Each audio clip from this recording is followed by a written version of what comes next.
Craig, welcome to the show. Thank you. War in the Middle East. Alliances being broken and reformed. Inflation raising its ugly head. The realization that energy carries economies.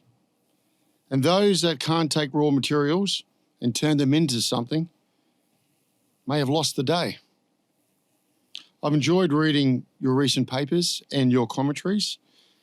Ironically, even as we chatted earlier this morning, a lot of it just seems to be common sense, which isn't so common. And the world's sort of believed a false illusion for a while, Craig. And what I looked at was your critical thinking, which seems to be missing somewhat, or the willingness to challenge in the right way. So where I wanted to go to today was firstly to thank you for making the time. I'm very much looking forward to this conversation. I love this paper, and I've read your recent thoughts on Straits of Hormuz and what is happening there. And what I'd like to work out is the premise of the paper, the return of matter, Western democracies, material impairment. And second part, when we work through it, Craig, this is a leadership discussion. It's what we specialize in. Your thoughts on the power brokers and the leaders of the world, not just today, maybe yesteryear where they weren't planning ahead, and where you see things going forward. So we've got a lot to cover.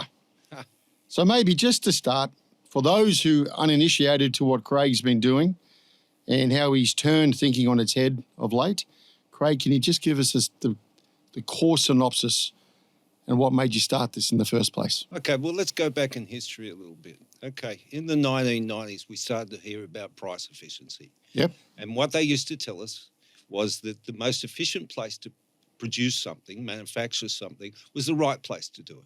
Yeah. And the right place to do it was obviously China or one of the other Asian countries, because you could make iPhones in China more easily and cheaper, or you could make just about everything more cheaply. Yeah, who was? Do you remember who was pushing that, Craig? Well, because I remember listening to that as well. So it was all the I guess economic rationalists. Yeah. And the economic rationalists said, we no longer can produce things. We shouldn't produce things because we can get them cheaper at other places. And use those resources for other things. Yeah, Milton Friedman, all those type of people who were saying, and what they were pushing for was a form of stateless capitalism. And the reason they were pushing it forward is they felt safe. Yep. Okay. Yep. The term end of history, which is, the term that says America is the most dominant unipolar country and would dominate the world, so we didn't have to worry about defence anymore. Mm-hmm. So we can move all those dirty smelters and refineries and that overseas. And what we would do is, go up the value chain. I'm sure most of your listeners will remember that. Yep. We would code and live in the digital world, and all that smelly stuff could be put overseas because it polluted our countries, and we acted like they didn't live on the same planet as us. It doesn't matter if they polluted the atmosphere or they polluted their water, as long as it wasn't in our backyard. And so what happened over time is, through this highly optimized price theory, the state capitalist model of China decided that, yes, they would do all that stuff. They would do all the manufacturing. They would do all the smelting and the refining. And now we have a position where they're doing 50% of the copper refining. They're doing 98% of all the rare earths refining. Yep. If you go to chemicals, like the top 10 chemicals that we use, and they're precursors to being able to, manufacture things, and I'll go through a couple of those examples. Yeah. And so what happened is they started to license it, late 2024, and say, well, we're going to license these metals, your access to these metals, on the basis that, we want to approve what you're going to use them for.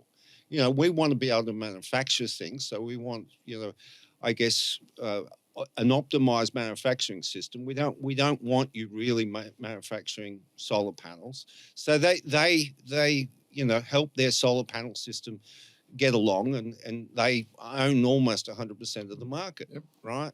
and they could do it cheaper than us. And all the price efficiency people said, well, that's a great idea. Great outcome, isn't it? Great outcome. Globalization, isn't it good for everyone? So they started, we offered them the incentives by walking away. Yeah. And so their incentive was to control everything. So every time we popped up a smelter, every time we popped up a refinery, well, they would price penalise it, and they, like in a war sense, and take it out. So, currently I've got a great example. Copper refining, that's, all the copper that's coming from Peru and Chile is going to China to be refined. And they're actually paying a bounty. They're not charging Peru and Chile to refine their copper.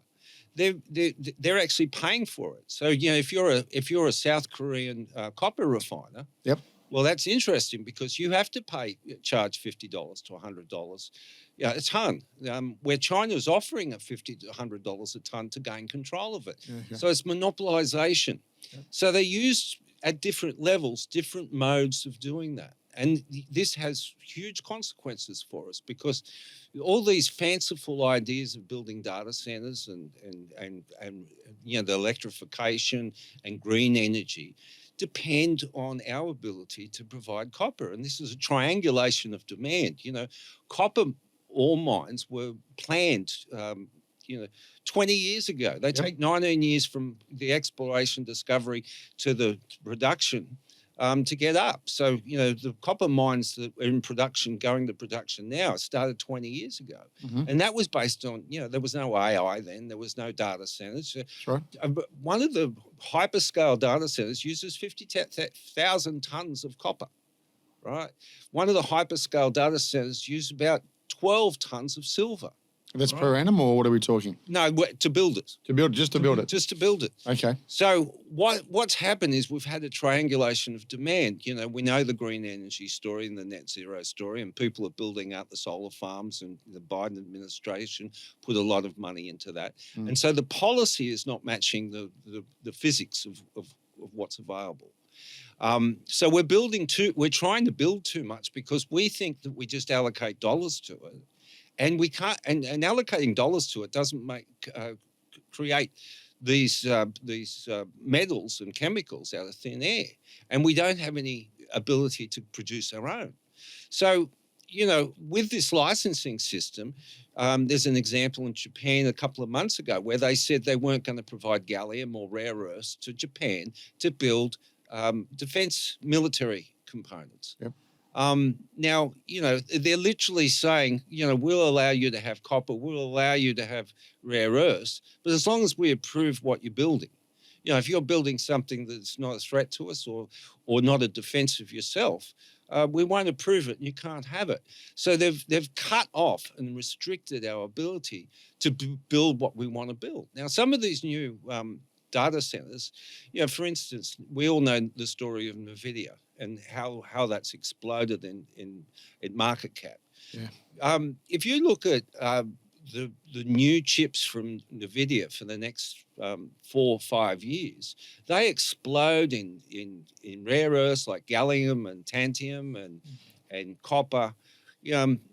For instance, tantalum, we'll use that as what is there, 17 rare earths I picked up? 17 rare earths. And then the ungluing of it you were talking about. What does that mean? What do you mean ungluing? You said you've got to pull these 17 rare earths apart and use it effectively, and China does that better than everybody else. Yes, because they refine it, and we haven't got any skills.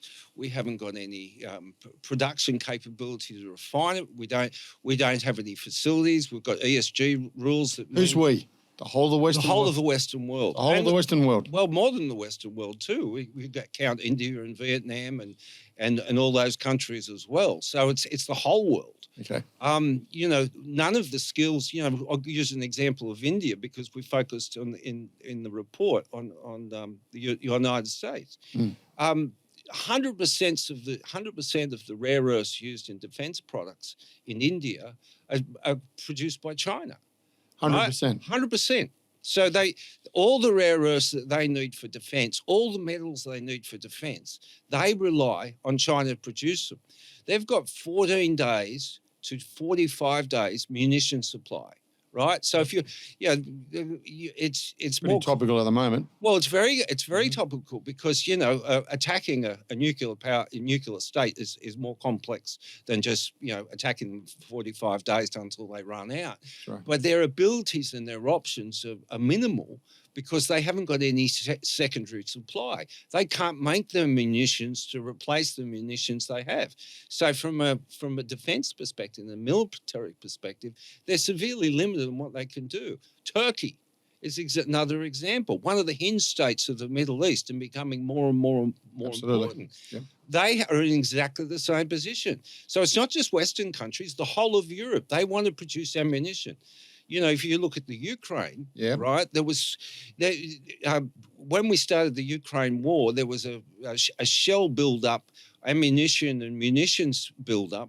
The Russians have been able to get to 4 million shells per year, and we're still stuck down at 400,000. And where's the Russians getting it from? And the Russians are getting it from China. Yeah, exactly right. And so we've looked at ore as, from a conceptual sense, especially Australians. Yep. We've looked at, a copper mine being a copper mine, and if you've got a copper mine, you've got copper. Well, imagine it as a manufacturing plant, and the ore goes in one side, it has to be refined in the middle and produced as ingots out the other side. So we've got the first half of the factory, but we forgot about the second half of the factory. Yep. Now let me take you a layer down. I'll take you a layer down than that. So the weighted cost of capital for each of these mines in the West, if we produce a mine ourselves or we work out the net ROI of a mine, we're borrowing at 14-15%. Okay, when you take ESG into account, when you take the cost of money into account, when you take the various regulatory issues into account, and we've got inflation as well now. And we've got inflation as well. So 14-15%. 14 to 15%. Okay. China's looking at it like electricity, like power, they're looking at a mine as a state interest, and so they're financing it at 2%, and so we cannot compete with them because it's a state capitalist model versus a stateless capitalist model. We're getting gamed, and we're getting gamed badly because our mines can't produce an ROI that is effectively competitive with the Chinese model. So, I'll give you an example. There's Simulin, which is a new iron ore mine in, I think, Guinea. Yes. Okay. Yep. They've got the iron ore mine has a 64% content.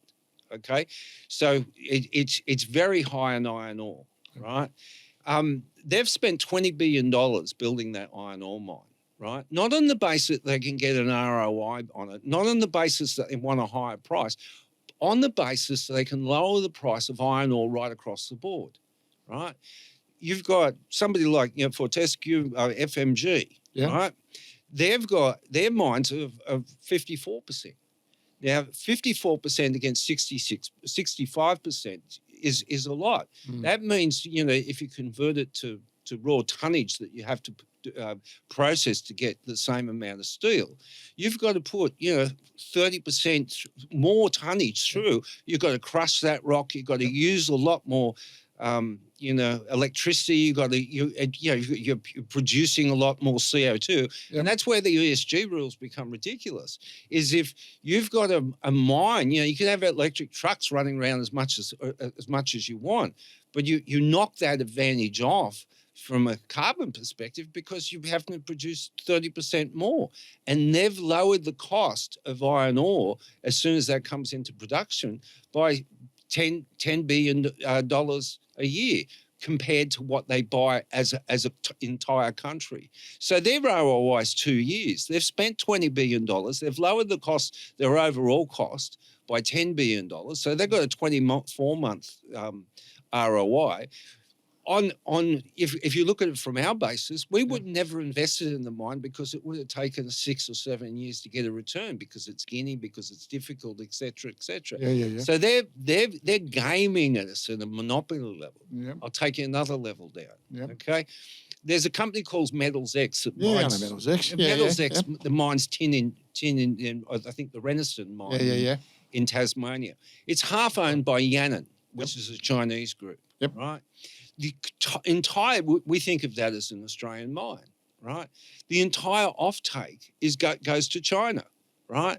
So they've, on a contractual level, pinned everything down so that they've contractually moved the sovereignty of the mine to China because they've got a contractual offtake for the entire amount. Yep. And they've done all the investment. Then you go to Metals X.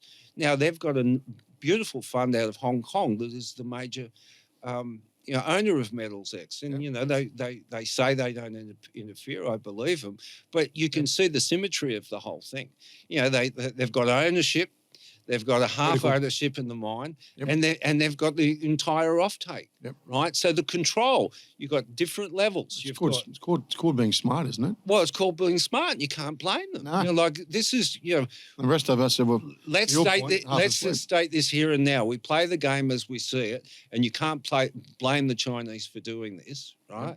Because they're doing something. They've got the incentives to do it. We've walked away. We don't want to do copper smelting. There's an example in Canada that Glencore just pulled out of, right? They were going to open a copper smelter in Canada, right? And they got to the point where the ESG cost was going to be 7% of the capital, okay? And the reason for that is the Canadian government, rightly or wrongly, said that they needed to get rid of all the arsenic, right, and solidify it, which basically means that you take the arsenic fumes, you spray water across them, you turn them into a liquid, and then you turn it into a solid, and then you bury it somewhere safe, right? And they were going to take the sulfur. They wanted to take 99% of the sulfur out. Fair enough. But they were expecting Glencore to carry the entire cost. Now, if Canada wants to match China in capability and produce things like copper, it has to pick up that cost. You can't have a state capitalist model subsidizing their copper smelters, and then you expect a free market capitalism, a stateless capitalism, to compete on its own terms. And so what you start to see is a control mechanism over the West. And it's not, I don't mean that in a nefarious way. We've offered them the incentives. We've walked away. We went, we decided it was the end of history. We decided that we didn't, just learn to code, bro, and all those kind of things. We decided that we wanted to get out of all of these businesses and work up the supposed value chain, right? And guess what? The value chain disappeared. And now we're up like left a big gap in the middle. We're like the coyote over the roadrunners chased us off, and we don't know where we are, and we don't know what to do, and to a large extent we don't even realise it's happening, okay? Because the awareness of this is not broad. We've got I guess, ideas of net zero and things like that, and we've got funny ideas about how we're going to achieve the objectives of what we're going to achieve. The idea, the conceptual idea, and, I'm a believer in climate change. I actually think it's worse than most of the climate scientists believe, right? I went during COVID, I got bored and I went through all the IPCC models, and I thought to myself, these aren't really good models. There's gaps in them. And actually, when you look at the gaps, the climate change looks worse than considered.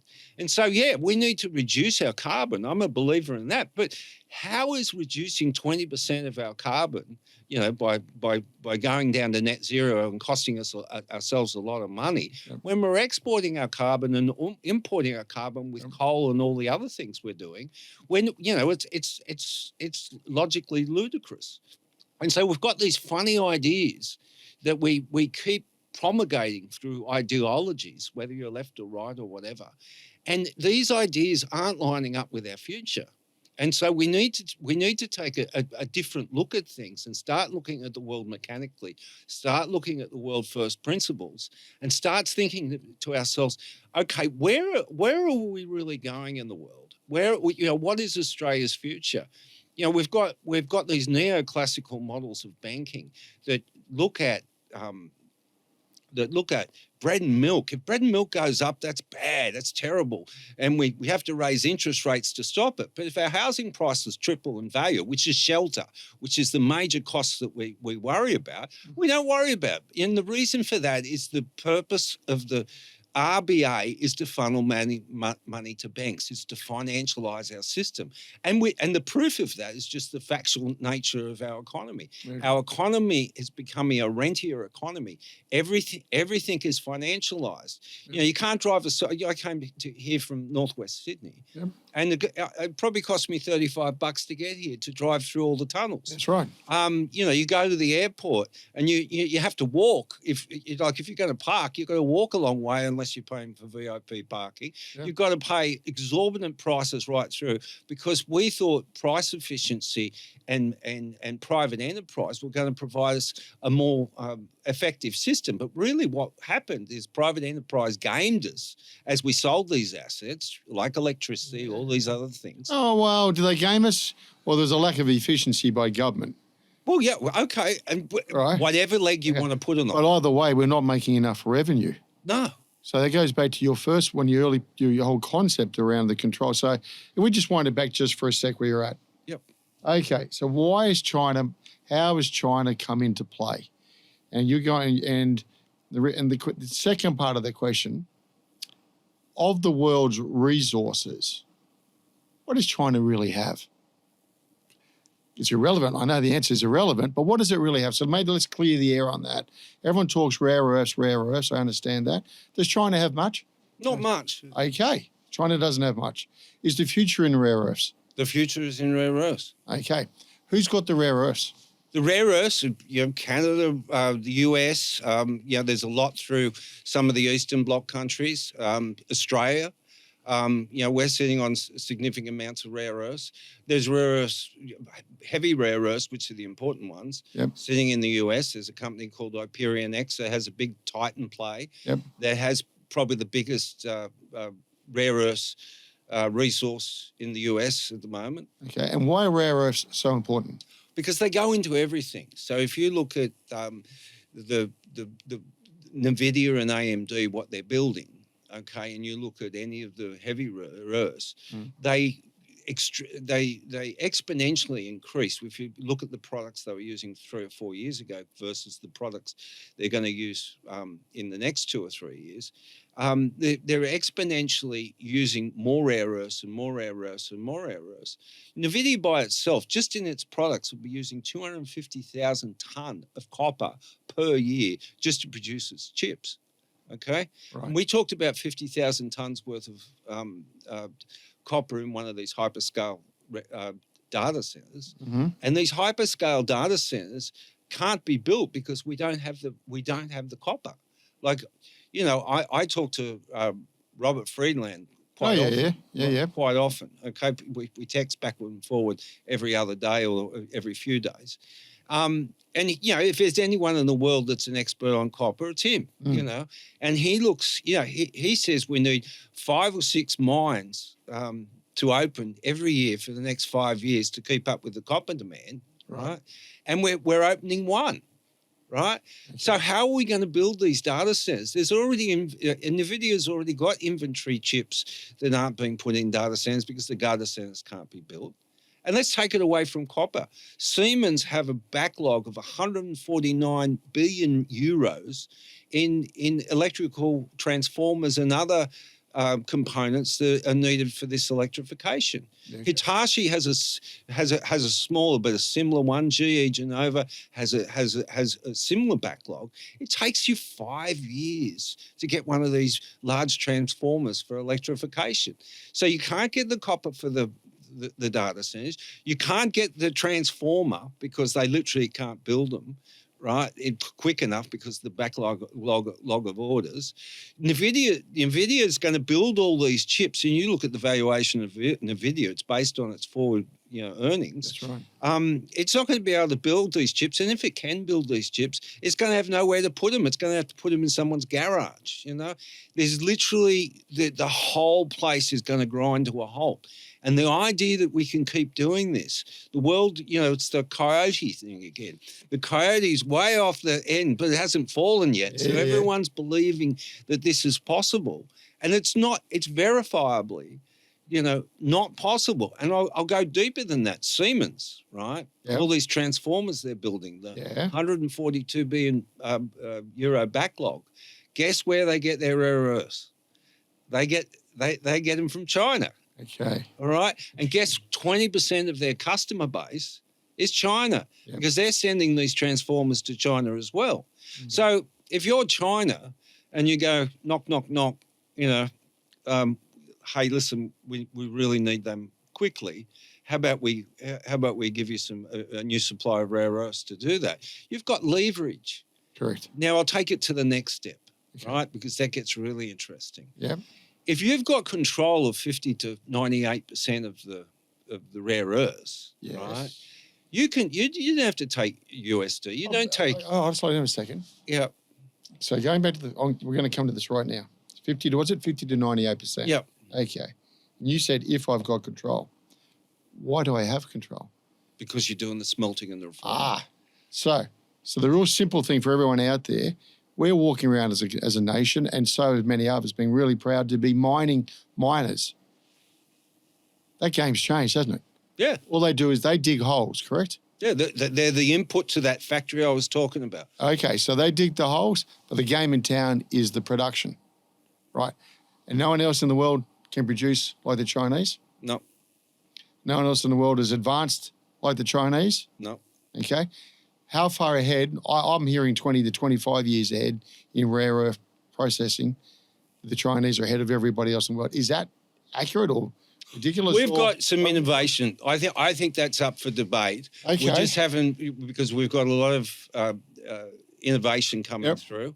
I'm privy to a lot of innovation I'm on the NDA for, but we have got a lot of innovation. Innovation is one thing. You've got to fund it too, don't you? Well, exactly. And we're not funding it. Yeah. And the thing is, when we do fund it, we don't I guess, encourage these companies. Some of these companies are getting funding from the United States Department of War, Department of Defense, Department of Energy, but they're being hit by short sellers, and they're struggling. They're small companies, and they're not getting the help they need to because this is life or death for us, and we're not treating it as life or death.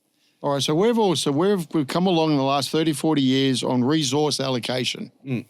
Okay, and we all decide, as you say, up the value chain, and we give that to China. There's another thing which we read all about at the time is sovereign risk.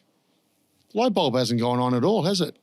Because China has put themselves in such a situation that I'm now exposed to this country. Well, look at today in Australia regarding oil, which we'll come to a little bit later. Look at today in Australia in terms of future growth in our country. We get no processing. So going back to your point then. So what was your point? Between 50 to 98%, China has the rare earths, has the capability to maximise that opportunity to process them. Well, even more importantly, I'll give you the next step. Okay. All right. We've all heard about this reserve currency issue, right? Yes, the USD. Yeah. Is it going to continue as a reserve currency, right? The euro dollar is one of the reasons for its existence is, that's the US euro dollar, is for commodities. Okay? People trade in commodities using USD. If you've got control of 50 to 98% of the rare earths and the metals and the chemicals and everything you need, you can say, well, I'm sorry, I'm not going to give them to you unless you give me offshore CNY. They can start demanding that they use the Chinese currency, that we use the Chinese currency to RMB. obtain what we like. And, we've seen recently BHP back down in a situation where they were not agreeing. They were the last one. They were the last holdout to say we're not going to accept, CNY as payment for our iron ore. And guess what? They gave in inside a month. Once China said, well, we'll stop buying. They went on a buyer's strike. And so you then look at you then start to look at what is sovereign risk in the old valuation model. What is, sovereign risk used to mean that, you had a legal foundation, everything was safe, and there wasn't going to be a dictator come take charge and all that kind of stuff. Sovereign risk now is, have you got anywhere to ship your iron ore or your copper or that to get it refined, and can you be sure of getting it back out again? All right, okay. And then you look. There's another level. Look at the metals exchanges. The London Metal Exchange, the Chicago Metal Exchange. Yep. They've become abstractions of the actual metal delivery. Now, if you look at the rules of the CME, it's basically, most of the trading is done in financial terms. It's not done to get delivery of the metals. Okay. Now, necessarily, the Shanghai Metal Exchange is done exactly for that. They want delivery of the metals because they produce things. So they've produced a different framework. So where we can leverage a position on copper, through the Western metal exchanges, and we may not have to take delivery, they're asking for 30% premiums after a month. They're asking for commitment to actually take delivery of the metals. So what does that do? We end up in a bifurcation situation where our metal exchanges don't deliver actual metals, and their metal exchanges, because they have access to the metals, do deliver metals. And so we may have a failure of one of these metal exchanges in delivering large amounts of metals, and it might force everyone to go to the Shanghai exchanges. And that, again, is another level of control. Absolutely. You made a comment, I was a ripper. The West has the deposits, but China has the keys. Yeah. Can I turn off the deposits? No. It's too late.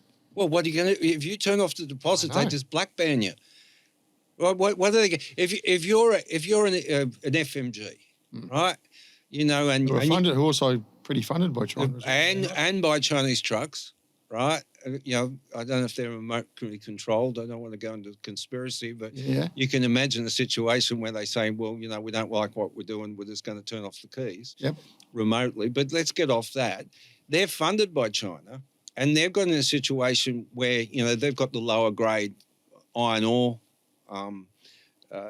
discoveries. Yes. And so if they have a buyer's strike, right, from China, they've got, I think it's 80% of their iron ore is going to China. So who has effective control? We talked about offtake agreements and things like that. Yes. Who has effective control of our sovereign iron ore assets if it's contractually, financially, through debt, nailed down by the customer? Like they control it. And so what's the valuation model? Like if we look at stock valuation models, what's a valuation model? Does it include that sovereign risk? Because that's a new form of sovereign risk. Absolutely. And it's an unrecognised form of sovereign risk. And as soon as it's enabled, we become a vassal state to China, and everybody else does too. It's not just us. We've all followed these neoclassical central banking frameworks where we focus on consumption, right, as if that's the only thing that matters, and we focus on debt, and they're busy building things, and they're busy manufacturing things that we need, and so what it does is it introduces perverse incentives. Perverse incentives is the thing is that the incentives to control us are self-contained in our policies. So, we're focusing on not producing things or refining things or all the things, manufacturing things, because it's all better done over there for no cost. That gives them the incentive to increase the control, right, as a state. Yep. And eventually we have to, our decisions might be politically free and clear. They may claim to be, but we've got, incentives make the world. That's right. And those incentives really narrow down our capability of doing things. So the West has regressed, which is one of your things you strongly argue. Well, the West has regressed into this weird state. State capitalism, we think of it as communism and things like that. And that's, in our vernacular, that's what it means to us. Simple. Yeah. If you go back to Alexander Hamilton, he stood beside Washington. He was a logistics general. Yep. And he wrote a very readable report for 1791 called the Report to Manufacturers. Yep. Okay.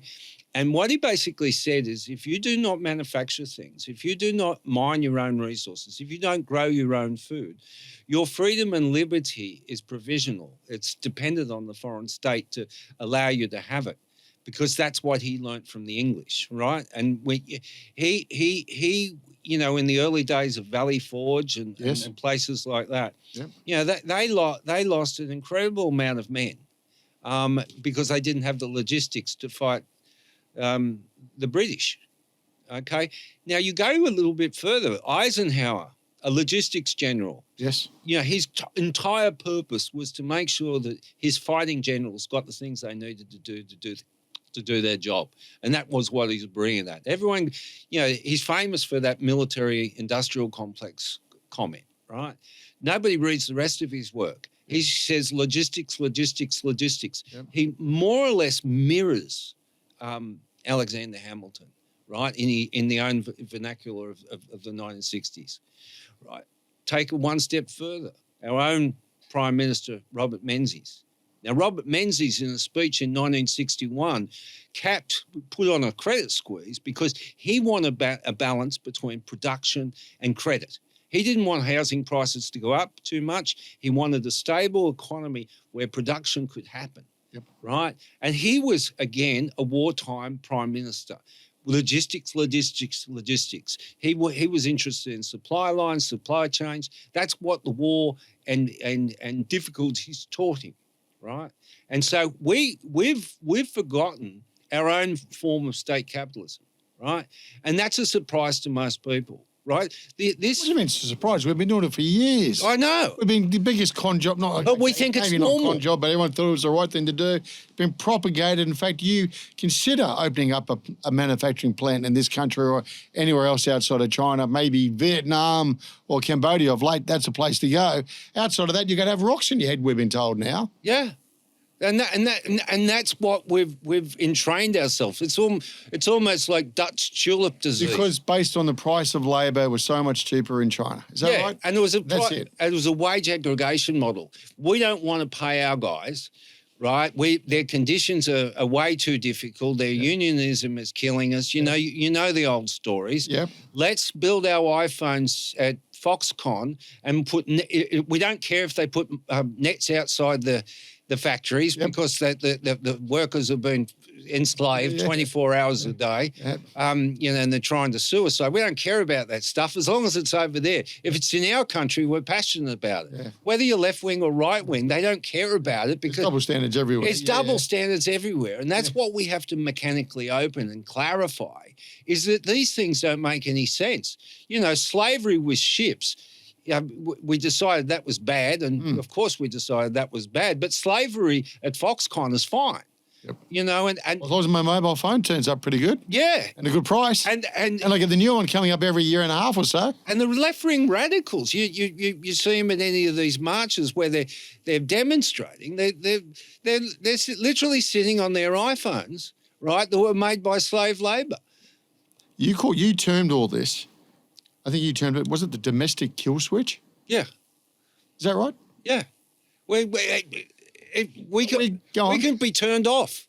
Yeah, but we're turning ourselves off, We're turning ourselves off with craziness. All right, so going back to everything, you sort of, the dirty middle has got the leverage, which is China. Yeah.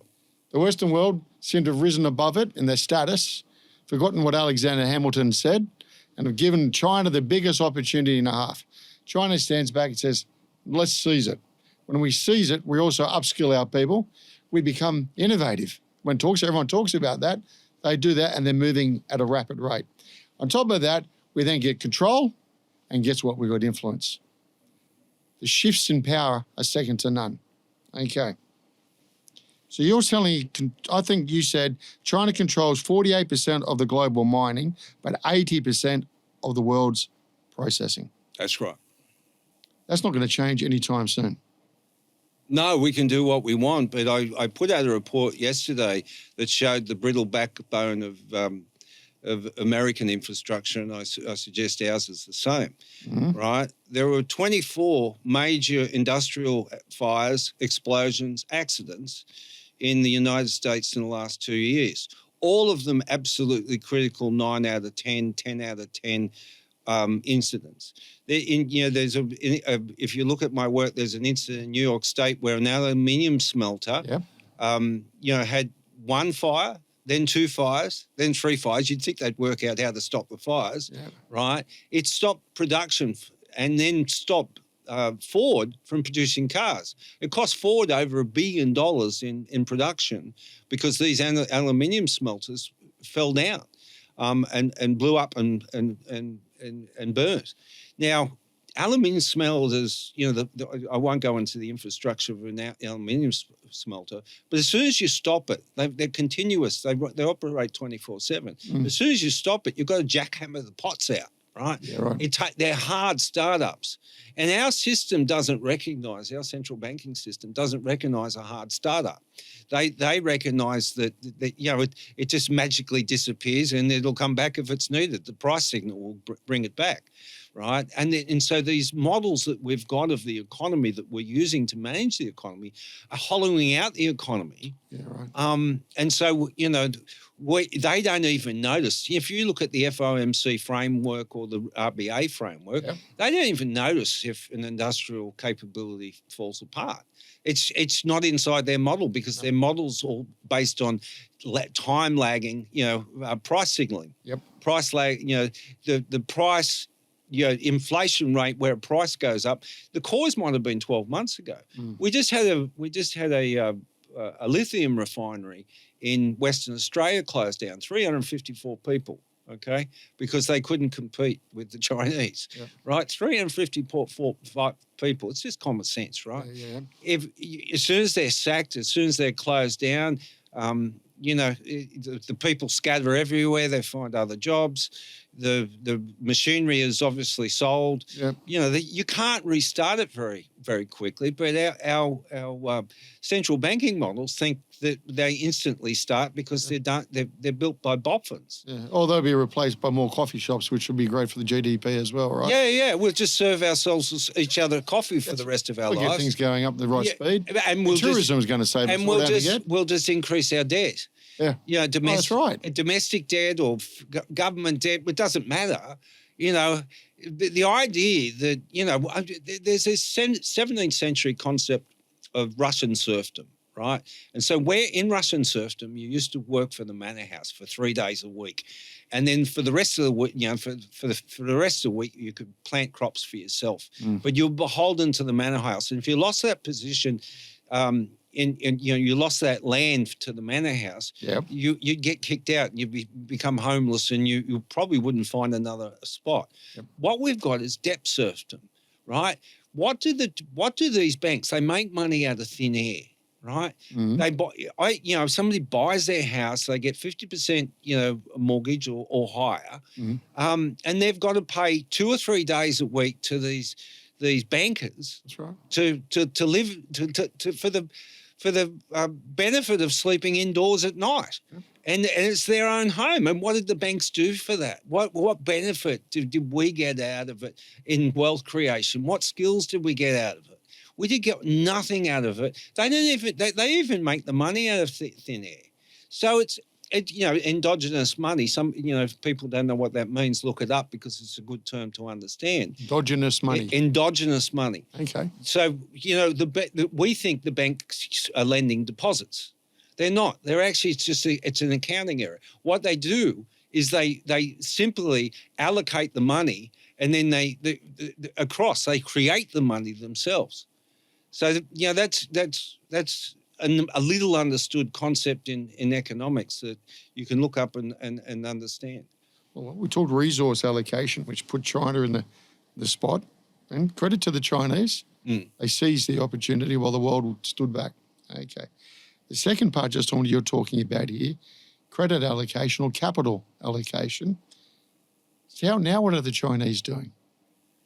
Didn't you say they're lending 15 billion or more for 120 projects? Then it's glamorized in Belt and Road, et cetera, et cetera. This is doing the other big game in town, is it not? 144 projects. 144 projects. Okay. 144 projects.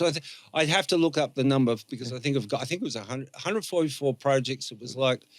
Must be 15 bill plus, isn't it? Yeah, it's more than that. It's got to be, right? I thought it was up around the 35. So they finance it, but they finance it on the basis that they have control of it. Oh, smart. I will finance your mine, and no one else will, right? I'll do it at 2%, but you give me the offtake agreement, the 100% of the capital, yep. and then we can go forward. Now, if you're a miner, you can't blame them. Like you can't, it's my business, isn't it? Well, if you can't get your mine up any other way, well, why don't you do that? Yep. And that's what they do. I might even provide you some labour as well. Yeah, you might provide some labour. Hey, I've got some great machinery. Yeah. I've got some great machinery. I've got some, you look at Pilbara Metals. 80%, Pilbara Metals, the big lithium miner, right? Mm-hmm. 85% of the metal goes to Ganfeng, which is a Chinese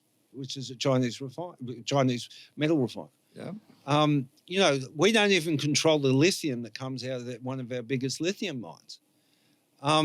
It goes on and on. We're being captured, right? And it's like frogs boiling. You know that old analogy where you gradually turn up the boiling and the frogs don't jump out because they don't notice the slight difference and the gradual heating. Yep. We're the boiling frogs. So what's got to change? So you've written this seminal paper, you put it all together. I don't disagree with it. I think it calls out a lot of stuff. It shows sort of the malaise of the Western world, but more than just the Western world, as you said. It sees the seizure of China, and in fact, in a couple of weeks' time, we got Mr. Trump potentially going to meet Xi Jinping. What's the future look like, or what are the power brokers, as we said, part B of this will be let's bring the leaders into the world now. Yep. What are they thinking? What are they doing? Well, we talked before we started about the strategy of China, right? So how far ahead does China think? China's thinking, we'll take the rare earths example because that's factual. 25 years. 25-year plan. 25 years they've taken to put this plan in place. Scott Bessent said it the other day. Yep. He said they've been at this for 25 or 35 years, he said in the quote. Okay. Right? They have planned out a campaign. Have you ever heard of Unrestricted Warfare? It was a book published in 1999. By two Chinese generals. No, I haven't. Right? So how the old saying, old generals fight the last war. Yes. Okay? We're the old generals and we're fighting the last war. So our perception of war, our perception of conflict is kinetic. It's the idea of it, it's some hero running up at a hill in World War II with a machine gun nest and throwing some hand grenades in. Yeah, with his mate behind him with the flag. With his mate behind him with the... That's gone. And that's not warfare. In unrestricted warfare, and I'd ask all, because my wife thinks I'm weird, I had this book on the side table for 3 years. I used to read it every night before I went to sleep, right? Trying to learn how they think, and they basically see the battlefield as anything. It's unrestricted warfare because it's totally unrestricted. Yeah. They can, they have $9 trillion in Western assets. They're not against using or gaming, our central banking system or our all the things that we've discussed as part of warfare. They want dominance. They're not silly. Like if we're in their position, we'd probably do the same thing. So we're in a contest, and that contest hasn't got goodies and baddies. It's got people that are aware and people who are unaware. It's got people who are thinking more broadly and people who are thinking very narrowly, right? We've got ideologues on our side and pragmatists on the other side. And so when I talk about getting a mechanical lens, I'm talking about us getting the kind of mechanical lens that sees this stuff for what it is and gives us situational awareness. You said, so what do we do? What do we do? Well, we can't have a central banking system that pushes us into asset inflation and consumption. Sorry, that doesn't work. We've got to rebuild our manufacturing capabilities. Now, with AI and robots, we've probably got every opportunity to do that because we haven't got the old wage arbitrage thing and, too many unions and all this kind of stuff. We can get the robots to build things and we can lower the cost of manufacturing. So we have to go back into manufacturing. We have to build our own stuff. We have to grow our own food. We have to be more resilient. And this works into the climate change issue as well. Like the idea that we can create a net zero environment while we're shipping so much coal overseas is ridiculous. We have to, if we're going to work on batteries, we're going to be able to build the batteries. We're going to be able to build the supply chains to create this change that we want to change. We're not going to do it by importing everything and borrowing to do it. It's just ludicrous. It doesn't work in a mechanical sense. We've got to upskill. We've tried to close the mining university 2 or 3 times in Western Australia, right? And it's just been saved by the skin of our teeth. We've got an 80% drop in mining students. I know. Right? There's very few engineers going through, right? There's no engineers going through. We see refining and mining and all this as the future, but we're trying to close the mining schools. Like, what the hell are we doing? We should be. We need people back at TAFE. We get all these AI stories from the AI gurus that that they're going to replace us. They're going to replace us. Human beings, until we have super AI, until we have this AI that is all thinking and better than everybody at everything, the human beings are going to be the people that hold the tent pole up to make things happen. We're going to need plumbers. We're going to need electricians. We're going to need all the kind of things that AI will never do, because AI that we look like we're going to get is very simple. It'll be able to do fairly basic tasks, certainly a lot of white collar tasks, right? Yep. But it's not going to allow us to rewire a data center. It's not going to allow us to wire a mine. It's not going to, it might drive a mining truck, but it's not going to be able to repair it. All right. You're living in fantasy land, and the reason I say that, I agree with everything you're saying. Yep. All right. Thanks for watching the No Limitations podcast, brought to you by Blenheim Partners, board and executive search firm.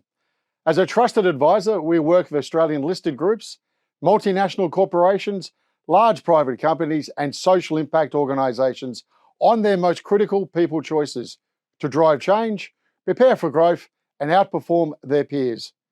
To learn more about Blenheim Partners and executive search, visit our website, blenheimpartners.com. And now, back to the show. The West is I hope I'm living in fantasy. Well, the West is democracy. And 90% of the people, I have to say this, are sheep. They just follow. There's the argument out there you can't fool the mob. I think the mob's been fooled for a long time, because the average politician is completely average that we got served up in every Western country at the moment. All short-term agenda, all about I've got to win the vote of the day or the next election 3 to 4 years away at max. Right.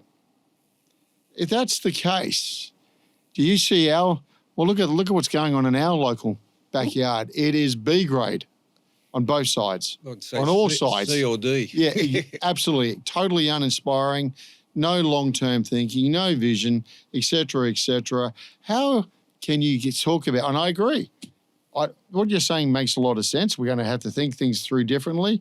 We're going to have to change a mindset. We're going to have to educate people to think what we could be. I might not get a vote for that. Well, I can get a vote if I give you that new mobile phone pretty quick. Well, we've got to open people's minds. When I talk about the way we think, it's pretty good, Greg. What are you going on about? Well, until it's not. The reality is, look at the RBA's decision. I've got Chinese cars coming in as well, Craig. Pretty cheap. They're very cheap.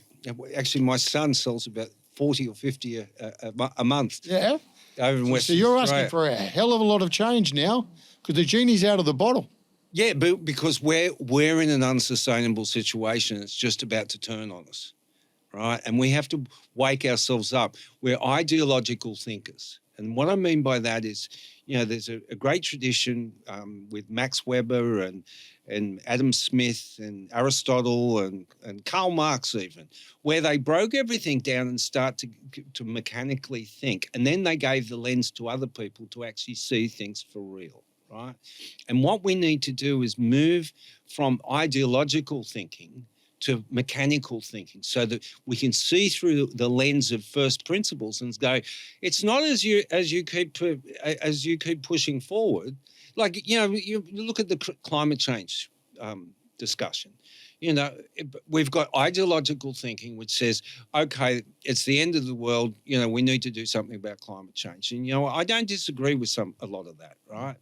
And then we take the next jump. Well, the next jump is we're going to do net zero. And people have it really mechanically broken down and go, well, what is net zero actually going to do about climate change?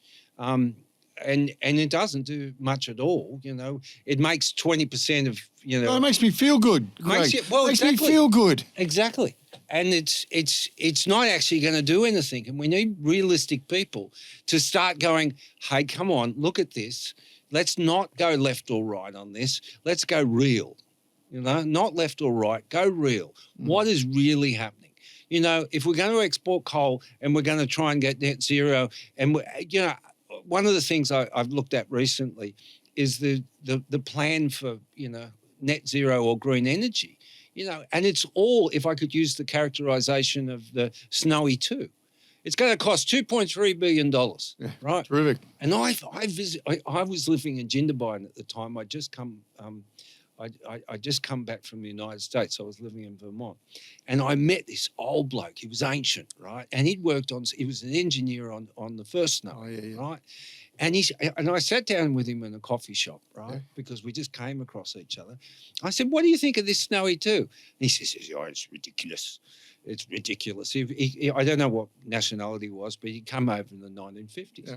And he said, we haven't got enough precipitation. We haven't, the way they're building it, when they originally built it, they made drill holes everywhere to understand where the path they were going was safe, because, they weren't drilling it with big machines in those days. They were basically building it with bulldozers, that's right. and buckets and spades. Yep. And so they had to be careful that they didn't have any cave-ins and all those kind of things. Right. So what we did is we just said, well, we'll put a tunnel through here, and that'll be fine. And we didn't do any of the drilling like they do in mining and find out what was actually there. They just decided they'll put the tunnel through there, and they're going to go through there. And so we had a blowout from $2.6 billion, and then it went to $11 billion. And I said to a mate of mine, you've had him on your show, Matt Barry. I said, and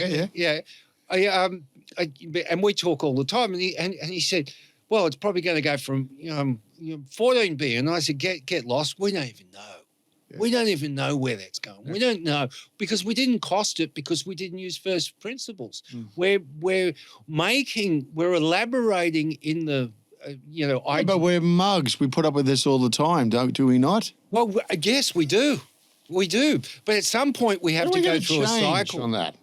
Start calling this out for what it should be called. We have to have it. Well, this is what we're doing today. But we have to have some setbacks.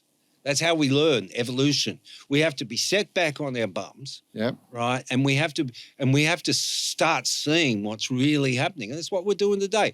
And that's what my work's about. I don't ask for. So, what's your comments getting back on this piece?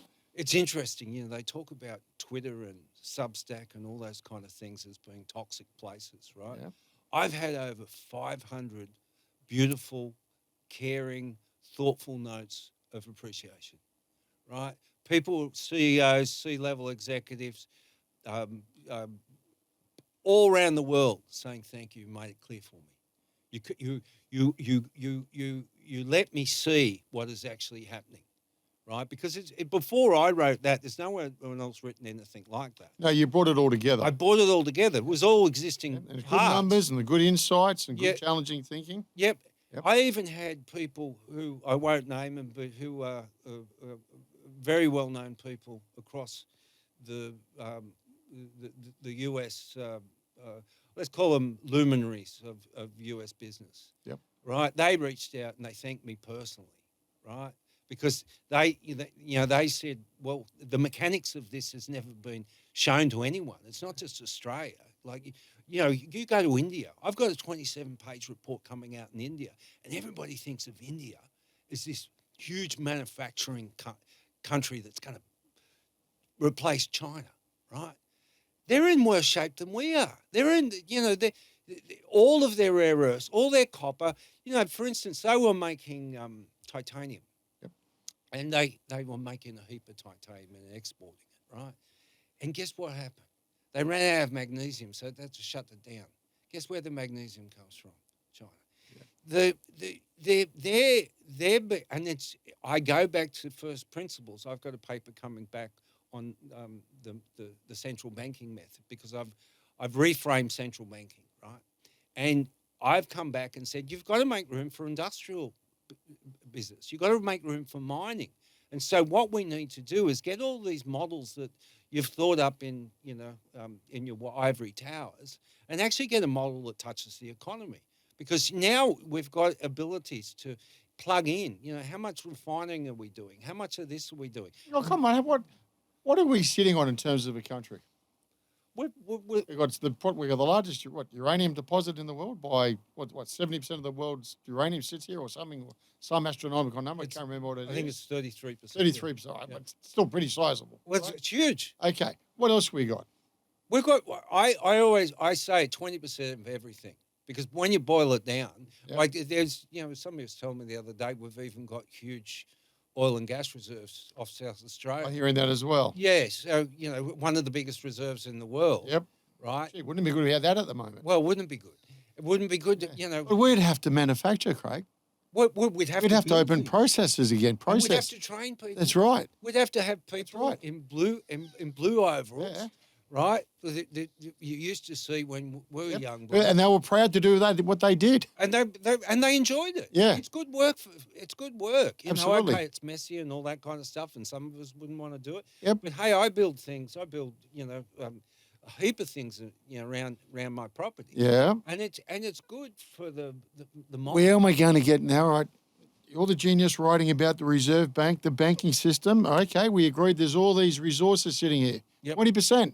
20% of everything, and 25 million people per capita. We've got more resources than anywhere in the world. So we should be sitting pretty. Oh, the lucky country. The lucky country run by second-rate people. Do you remember that whole quote?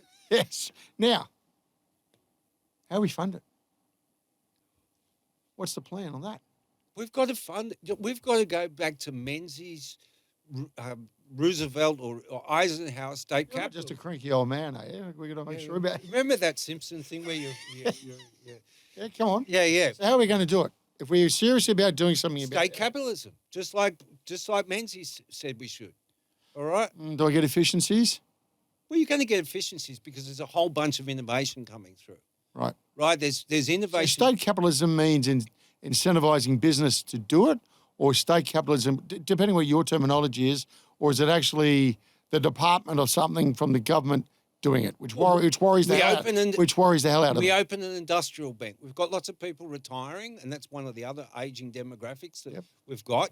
People worry about AI replacing their jobs. Well, there's not going to be people to wipe the people's bums as they retire so fast. Yeah.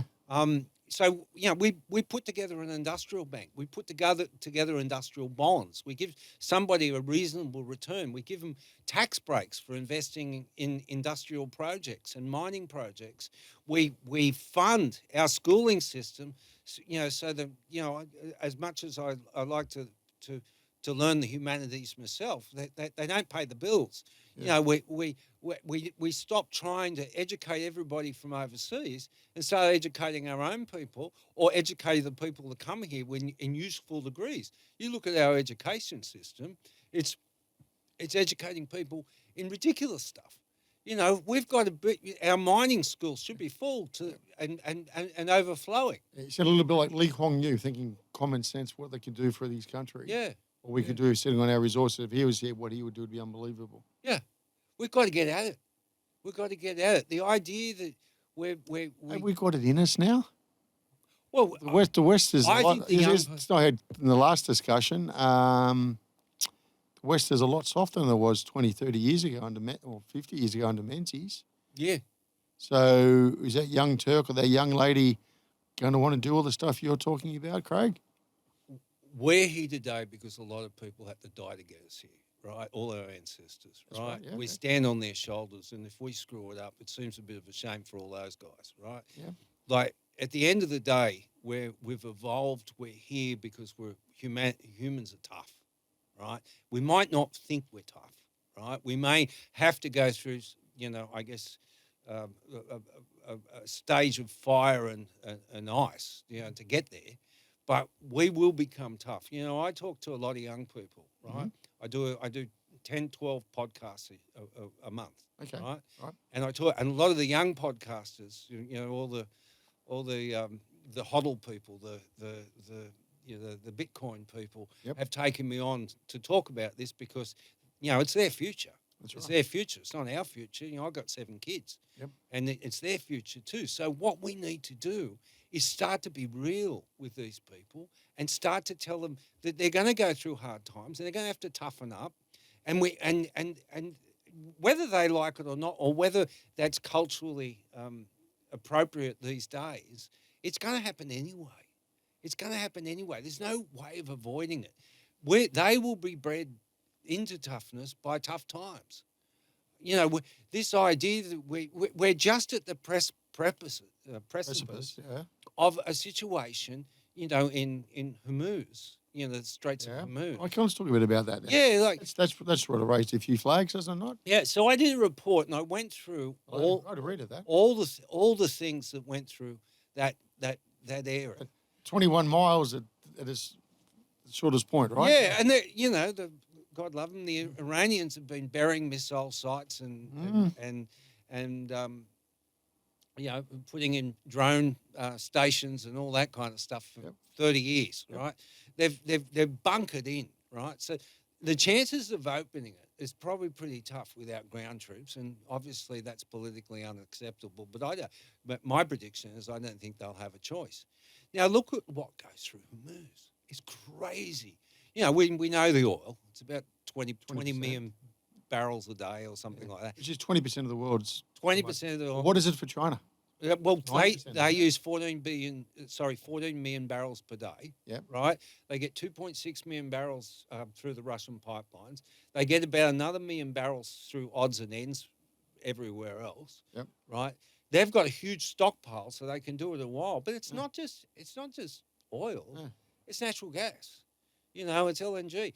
The LNG. Oh, they're not using renewables. Surprise, surprise. And they've got coal-fired power stations driving their data centers, and they've got a heap of coal too. We went back on the resources. They've got a heap of coal. That's right. And so, you look at LNG. Taiwan has 18, I heard a sort of report this morning, 18 days supply of LNG. Taiwan totally exists on LNG, like it's their total energy system. What do they got? 18 days. 18 days. Okay. Right. So if they don't get LNG regularly, right? Opportunity for China. Well, the fabs, the way they build chips requires very strict electrical current management. Right. So they can't have, if you have a drop in power or you lose power they have to throw out the whole assembly line and half the machines, right? Their whole, this idea we're going to build all these data centers and AI is coming will fall out the window as soon as that happens, right? Yeah, right. And so LNG, they used it through I think it's the Heimer-Bosch system to make fertilizer. Right, so 25% of the world's fertilizer is created by LNG, either in Qatar or it's actually made in some of it's made in Turkey, some of it's made in China. But if you can't get the LNG, you can't make the fertilizer. If you can't get the fertilizer prices have gone up by 50% already. I reckon they're going to go to the moon. Yep, okay. If you can't make the fertilizer because you can't get the LNG, Yep. next year's crops aren't going to get sown. This is an incredibly important time for the farming cycle in Europe, right across Asia, everything like that. They've got Absolutely. no fertilizer. Yep. Synthetic materials. And Ukraine smashed apart, which is the other basket full of fertilizer as well. Yep. Synthetic materials. China can't make synthetic materials because, a lot of the fossil fuel derived plastics, Yes. including synthetics, Yes. come out of, go through that 19-mile strait. Yeah, right. Sulfuric acid. Yep. Right? Where you think sulfuric acid has a shelf life of about 45 days to 60 days. So you can't just ship it out and create it somewhere. You've got to actually use it. It's just in time manufacturing. 30% of sulfuric acid used in the world comes through this narrow strait, right? What happens if sulfuric acid runs out for the refining? Right, right. We can't refine metals. We can't do a whole bunch of other stuff. There's a whole bunch of downstream stuff to that. Pharmaceuticals, right? Half the there's a whole bunch of petrochemicals, gases, etc. Used in pharmaceuticals. Helium, right? Helium has a shelf life of about 45 days too. Right, the Americans have got helium, but no one else has got helium. That comes out of Qatar as well. Or I'd have to check that one. So what we're doing is, we've got a situation where you've got America and China, and let's call them the Allies and the Axis, and they're two conjoined twins, right, trying to choke each other. Right, there's the old term in the 70s was Siamese twins. Right, they're adjoined. Everyone thinks China gets out of this scot-free. They were importing $2.5 trillion worth of stuff into their economy. That breaks down as well, right? So the whole world comes to a halt depending on how we deal with this situation in the Straits of Hormuz. It's why, we live in fairyland. Like driving here, I was looking at all the service stations, right? Mm-hmm. All the service stations got 1 or 2 or 3 cars, just normal stuff. Right, we've got 26 days worth of fuel left in Australia. Oh no! We were told we're all okay. We're all okay because we're going to use the sulfur fuel. Again, that's right. But where's that petrol going to go? It's going to go to the major cities. Yeah, I'm already hearing it's bad news in the bush. Yeah, it was bad news in the bush. It's bad. You've got mines closing down already. Have we really? Right. Yeah, avgas. Right, and airplane fuel. Yep. Right. They just cancelled a whole massive tanker coming from China because we get all our aviation fuel from China, and they've banned everything from going out.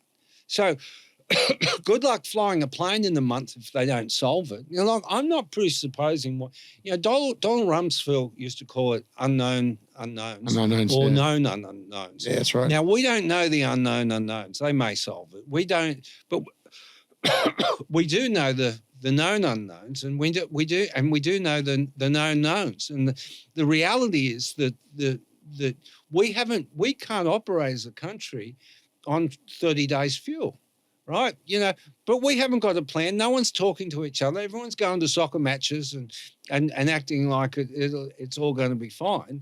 And none of us actually know it's going to be fine. People can accuse me of... That's wishful thinking. Yeah. Well, it hasn't happened before, mate. We haven't run out of petrol before. Well, that's part of it is. My wife says to me... You're just an alarmist, Craig. Yeah, that's my wife. She we drive past the fields and she said... I love what you say, Craig, and I believe I think you're doing fantastic. One of these wife speeches, right? And I love it dearly. And it's a big but. But why is there no people lining up for fuel? And that's a fair question. Mm-hmm. And I just scratch my head and I go, I don't know. I don't really think that we're connected. We're in La La Land or something like that. Yeah. And I go back and check my figures and, I'll go back into the kitchen and sit at the table and I say, listen, anyway, I look at it. And she goes, well, the people aren't acting like that. Why aren't they acting like that? And the reality is that we've never had hard times, right? Our hard times was COVID. We had to stay at home and watch telly. And that was, we didn't have, real shortages in those days. And even then, 50% of the people had jobs they had to travel around the place. We think in kind of, I was looking at the Australian Institute idea about how to reduce fuel usage, right? And they said, well, just we just do odd and even number plates, right? Oh, that we had that years ago. Yeah. We'll just do odd and even number plates, And every household in Sydney has 1.8 people, and every household in Sydney has 1.7 cars or something like that. And they have those two cars because they have to go in opposite directions at the same time. Yeah. And the idea that you can leave one home presupposes, this kind of fairyland view that we can just change what we're doing. Where the metabolism of our city is based on cars. We can't ride bikes unless you live in the inner city.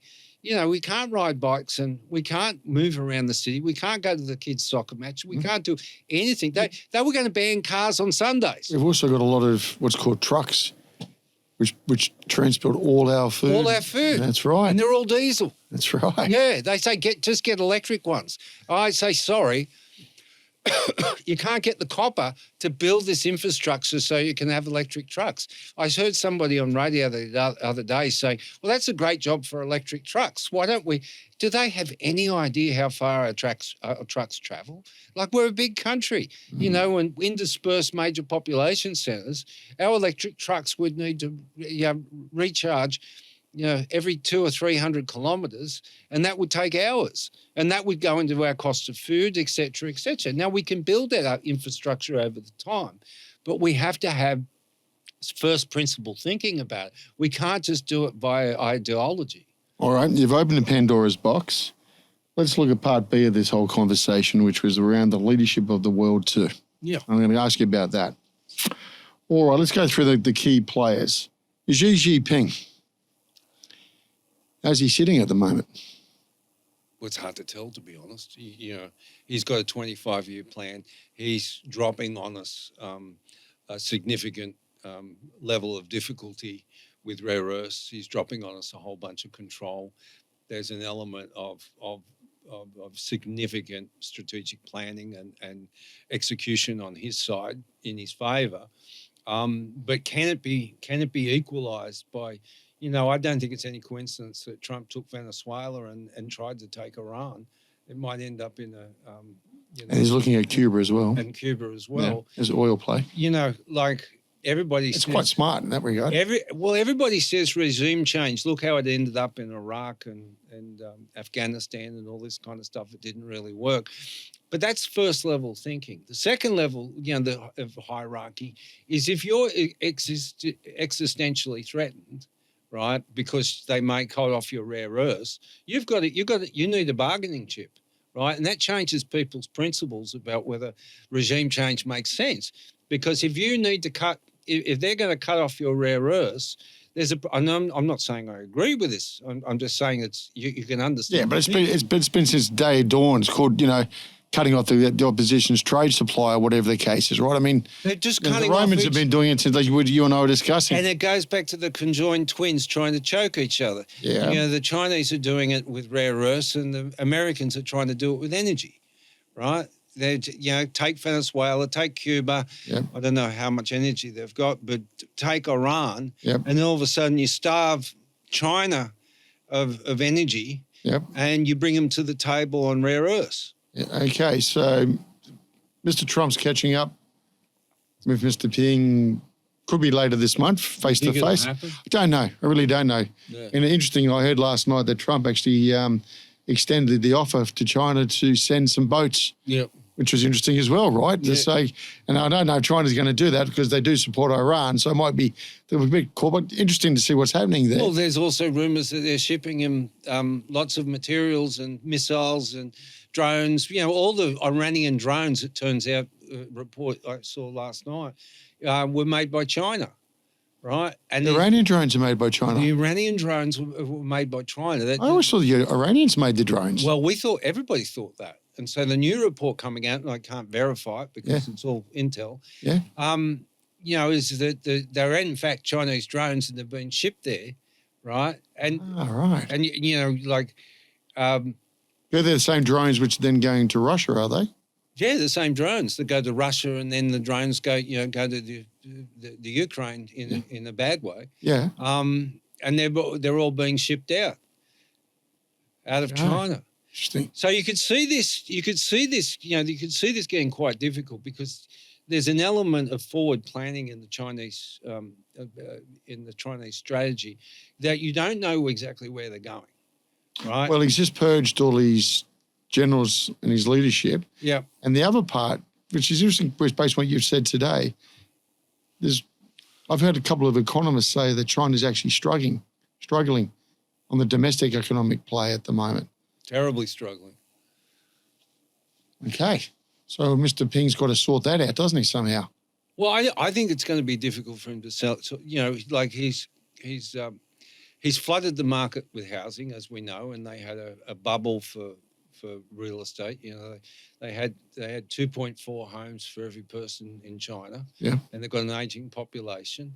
And so that's made it difficult. And then they went all in manufacturing, and they decided they were going to manufacture the whole world stuff. Now, if you look at their growth targets, they virtually need 2 or 3 more Earth-size planets to export to increase their production and manufacturing, because they literally hit a bell curve, and they get to the point where that we can't absorb anymore, even if we agreed to do it, right? Yeah. You've got domestic debt. They're pegged to the US dollar, so they haven't really got an independent. They haven't really got an independent currency. They follow the US dollar up, but they print lots of internal renminbi or CNY. Yeah. Right. They print it to the cows come home. So, like, if on first principle, but that normally drives inflation. Well, yes, but if it certainly does, unless you're manufacturing a lot more stuff. Yeah. Make it. Yeah, okay. But it also, we've got a different type of inflation too. It's not demand inflation coming through. We've got scarcity inflation. What do you mean by that? Well, scarcity inflation is, there's not enough petrol, there's not enough diesel, there's not enough food, there's, and so I'm going to pay over the odds. I'm going to pay over the odds. And guess what? They can put the price up as a result, right? Yeah, and so our central banks, and to a certain extent the Chinese central bank, I guess indoctrinated into inflation coming from demand, not inflation coming from supply. And, the scarcity environment over in China is going to cause a kind of form of scarcity-based inflation that they can't stop. Like if they have less apples, some people will be able to pay more to feed themselves apples or oranges than the next person. And so that drives, because there's less, that drives inflation like that. Now, our bright sparks think that, at our central banks decide that requires that they raise interest rates because, they think it's going to become, I guess, a longer period of inflation unless they do that. Now, what a silly thing. We've got diesel going up, we've got food going up, we've got a full-blown crisis by anybody's standard. There's even talks of recession now. And they're talking of recession. Yeah. Prices are going to go up. Yep. And these bright sparks at the RBA say, well, why don't we load some higher interest rates on that? The banks need to make a little bit more out of this. Yep. And so they're not on our side. This idea of independent central banking is basically they're a super lobby group. They're a super lobby group that works for the financial sector and managed to jump democracy, right, and take control and financialise our lives and our economy. And that's a revolutionary thought in Australia at the moment, because we've been, I guess, indoctrinated into thinking that an independent central bank is good for us, right? That, they're better than the politicians. They'll make proper decisions and all that kind of stuff. All they're doing is working out how much they can financialise every damn thing in our lives. Right, when the price of housing and shelter goes up, they don't even notice. They're not concerned. And we're dumb enough to think that if our housing goes up, it's investment growth.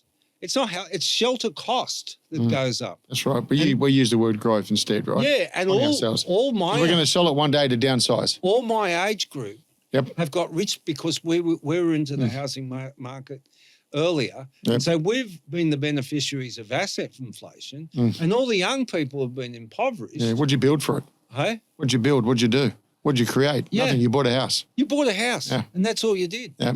And you didn't, and you got rich. Yep. Now, if you take that step further, right, I'll give you a statistic. 200,000 people in the country at the moment over the age of 85. By 2030, it's 400,000, right? All of those people, right, will need to be cared for. Correct. And need to be housed. So our bright sparks think, why don't we financialise their houses? Why don't we give them reverse mortgages? And then the young people who are waiting for their parents to fall off, won't get any money because it's been consumed by the financialisation of their asset before it goes off. It all went to the banks. And so we've got to rethink the whole system because it doesn't make sense for anyone other than bankers. All right. You know, the percentage of the economy that is now banking and financialisation has tripled. Now, how does that make sense? Doesn't. It's something like 30% of the economy, 27% or something like that. Somebody should look it up. But it went from 10% of the economy when I was a young bloke in the 70s. Hey, question for you. When you wrote this paper, is the premise or is your gut feeling that China wants to take the world on? Because in 5,000 years, how many countries have they invaded? No, I don't think kinetically they do. Okay. Okay, but that's a different question, right? Because that's a different question. Do they want to control the world? Right? Do they want it to the world to fit into a system? Remember the old concept of communism taking over the world? That's right, yeah. And their form of state capitalism taking over the world? Yeah, yeah. It's that concept. It's not. You believe this? So they're still ideology-led as well?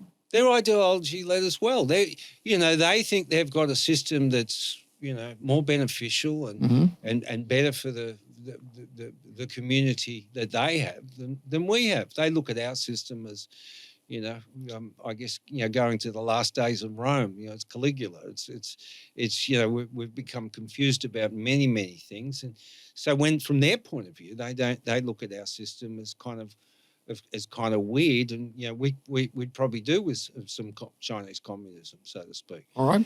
What about then this president, Mr. Trump, who's actually called a lot out? Everyone slays him and puts him down, etc. Sometimes I don't think they actually take the time to think about what they're actually doing, the Americans. What do you think? What's your assessment of how America's playing this chessboard? I think they've finally woken up.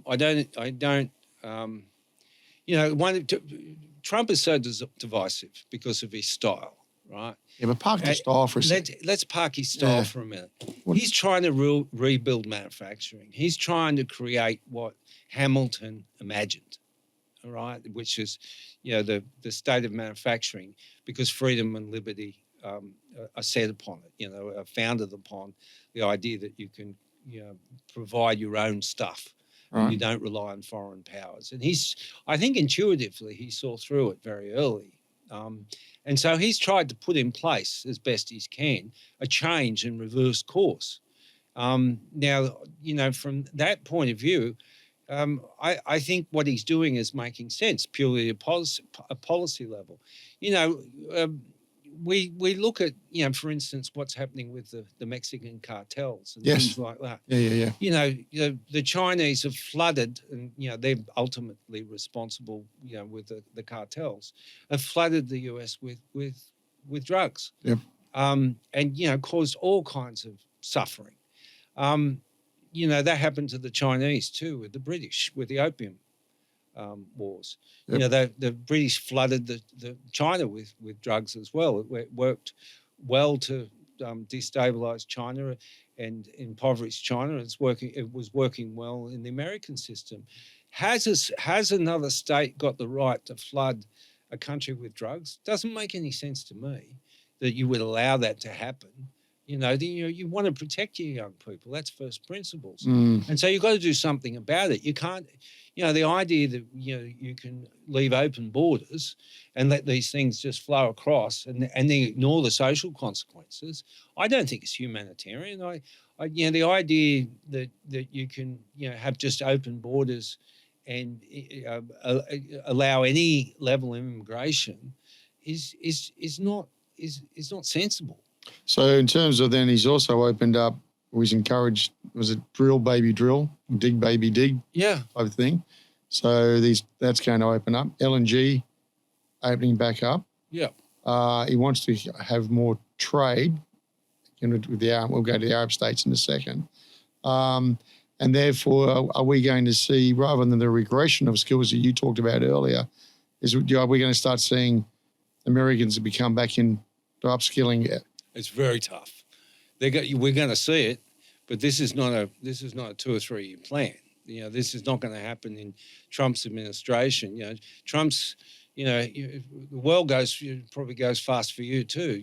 One minute you're looking at Trump losing the election, next minute you've got Trump back in office, and now all of a sudden we're halfway through, a little bit through his administration. If the midterm's not too far off. He'll go, he's an older man, he'll go away, and there'll be the new guy and the new girl after that, and that kind of thing. This is a long-term issue. It's got nothing to do with Trump as far as I'm concerned.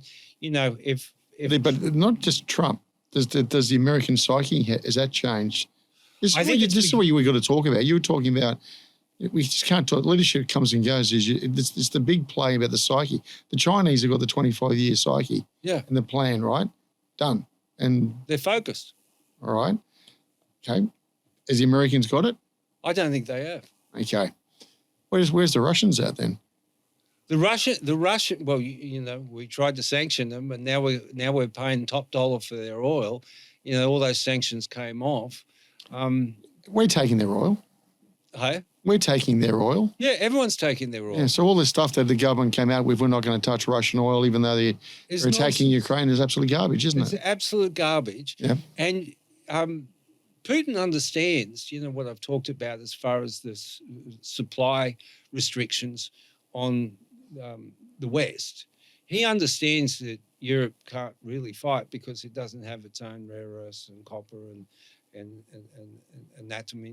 antimony and all the other things that they need to build defense weapons. They can't even produce shells at the same rate as the Russians, and he's got supplies. He's got his supply lines worked out, like he laughs and with consequence he laughs at, he's an old school guy from the old world. So if he loses 1 million people or something like that, it probably doesn't worry him. We can call him evil, but at the end of the day, we have to be pragmatic about what he's doing. He may have an ultimately better strategy than we do, and he's winning at the moment. He may have lost a lot of men. That doesn't seem to worry him, but he has. The Europeans are, they're more offended about anything than they do anything about anything.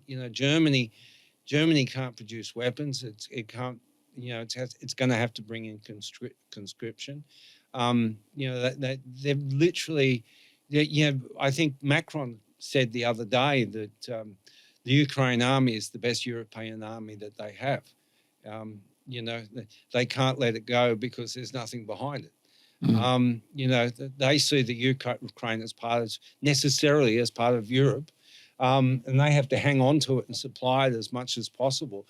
And you can see how we could drift into a bigger and bigger scenario as far as a world war, because both sides are refusing to back off, and both sides, our side is refusing to strengthen itself to, offset the confidence that Putin has. So it's serious stuff. Middle East, well... What are we going to see now? We're going to see a lot more heat. One of the things that we decided in 2020 was that we were going to get rid of marine sulfur out of marine fuel for ships, right? So, since the 1850s or whenever coal-fired ships started, We've had shipping going through the Suez. I think the Suez started, much later than that, but we've had ships going through those areas for at least 100 years or something like that. That sulfur that went up into the atmosphere creates what they call cloud condensation nuclei. So you probably don't know this, but raindrops are made out of a nuclei, which is a particle in the air, and the evaporation hits it, they coalesce around that, and that's how clouds form, right? Okay, right. Right. So those raindrops join together, right, and form clouds, and they call that in climate science albedo, because the clouds reflect the sun. So what we did is we took all the sulfur out of our fuels, and causes acid rain and all that kind of stuff. There's reasons for doing it, but what happened is we've reduced cloud cover significantly over the whole Middle East because we had them going through Suez and Hormuz and the Red Sea and all that kind of stuff, and so they've now got no cloud cover, right? Now, worse than that, right? So the temperatures there have gone up significantly because they've literally stopped all the particles that go into the air that create the clouds. Right. And this is real science. If you read James Hansen and Leon Simmons, right, they've actually extrapolated this in scientific papers, measurable cloud density over the Middle East and all the existing shipping lanes, right? So wherever there's a shipping lane, right, the cloud cover's reduced, and we can tell that by satellite, right? So the heat goes up, right? And you might have noticed the high heats, the 50-degree heats and all that kind of stuff. They're already having water problems, right? And they've got desalination plants right around the edges, right? And they're being attacked. The Iranian one was attacked. The Israeli one was attacked. The Bahrain one was attacked. I think it was Bahrain. I'm not sure. A Qatar one was attacked too. If you lost a desalination plants, consequentially, that's just a 5-alarm danger, right? If you also had an oil spill into the Gulf, right, those desalination plants are useless. Right, so if we, because you've got all oil, they're pulling oil, water and oil up. They can't desalinize oil. Yep. Now we've also got reports overnight that Bahrain's been hit a lot. There's a certain amount of intel that's not getting through. That Bahrain's been hit a lot harder than anyone's letting on. Is that right? Right. Okay. There's been attacks on other parts of the Middle East that we're doing. If Iran has this kind of, I call it Dr. Strangelove. Remember Dr. Strangelove, right? For yourselves. Right, and they had this system where if they're losing the war, they just hit a button and the whole thing would automate and send off the nuclear warheads, and they accidentally set it off and they couldn't shut it off because that was part of the system. Yep. It's a little bit like that because they've beheaded the snake, so to speak. They've beheaded the Iranian leadership. Yep. And they had head of security last night. And it's an overused term, but now they have decentralized warfare. They've decentralized. The local commanders, group commanders, silo commanders have got in charge, so they can fight on forever. So you can decapitate, but there's no way of stopping it, right? Because they've put 40, 50 years of work into this defense. So you may not be able to open Hormuz. If you can't open Hormuz, you can't, Qatar, Bahrain, all of these countries are in significantly difficult shape. I know you're asking the question about what's the future of the Middle East. What I'm talking about is the future of the Middle East has a big cloud, or doesn't have a cloud on it, but does have a cloud in a metaphoric sense, is that they only have a certain amount of time, say 30 or 60 days, to solve this. Or we could have a humanitarian disaster that's biblical, that's absolutely biblical in size. Nobody knows what's happening in Iran because not much is coming out. Yeah. But I've got a bunch of Iranian friends, and coincidentally, my property out in northwest Sydney borders a very large Iranian prayer room. So I go down there for the open days and things like that. Great bunch of people because most of them have escaped and, they haven't got zealous views about anything. They just love living here and thank God we got out of there. And so I got a lot of feedback on what's happening actually in Iran who have got relatives there. I've met 4 or 5 people who have lost loved ones in Iran because they've been shot or they've been hit by explosions or whatever. We don't know what's coming out. We don't know what that situation is there. Are they going to be? If we do solve this, are we going to be able to supply them water? Are we going to get this thing back on its feet? We're on. Well, there was a massive shortage of water. We know that before the war even kicked off. And that's where I mentioned the cloud condensation nuclei because it stopped raining because we stopped. The Good Samaritans of the climate change movement decided that they were going to take the sulfur out of the fuel, right? And that's parted the clouds, so to speak. And so it's heated up and all of a sudden we've got water problems. To add a little bit to that, guess what we did on top of that? Instead of sending the smoke out the stacks of the ships, right, we sprayed seawater across them to take the sulfur out of the fuel. So, we do sell desulfurized fuel, but most of it is what they call open loop scrubbers. So we spray the exhaust with seawater, and that catches all the sulfur and captures all the heavy metals, right? And it drops down the tanks in the ship. And then guess what happens? They pump it out into the ocean, right? And guess what? Like these bright sparks have done, these Good Samaritans have done, is they never did any studies on the effects of this. There's millions and millions and millions of litres going out every year from 4,500 ships, right, going straight into our oceans, and they're going where the phytoplankton is. You know what phytoplankton does? Yeah. Phytoplankton absorbs all our CO2 and gives us oxygen. That's right. So these bright sparks, the Samaritans, have decided that we don't want all those aerosols in the air because, acid rain and baby, morbidity and all that kind of stuff. Yeah. But we're going to pump it in the ocean, right? And so when we saw that stuff off South Australia, we don't even monitor it in Australia, right? We say you can't release it off Sydney beaches and things like that. There is some regulation, but if you get down the coast a bit or off South Australia or off the reef in Western Australia, you can just release it where you want, and all of a sudden we've got the